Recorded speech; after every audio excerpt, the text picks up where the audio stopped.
না Lafarge Lafarge আবার বুটা শুধেছে বুটা শুধেছে ওটা শুতে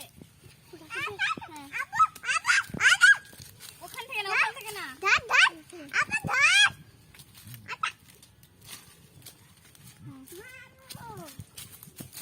আম পেড়ে সাথে সাথে ফেলে দিবা নিচে আম পেড়ে সাথে সাথে নিচে ফেলে দিবা এদিকে এরকম করে এটা নিতে পারবে এলিজা আসো এটা পারো আমি এটা পারবো হ্যাঁ পার ওটা পার আর ছাড়াতে না পড়ে দাঁড়াও ওই করে না দেখো এটাকে এইভাবে ভাঙতে হবে আপা ফেলে দিচ্ছি নিচে ওই চুলে পড়লো আল্লাহ গায়ে পড়লে কিন্তু পুড়ে যাবে গা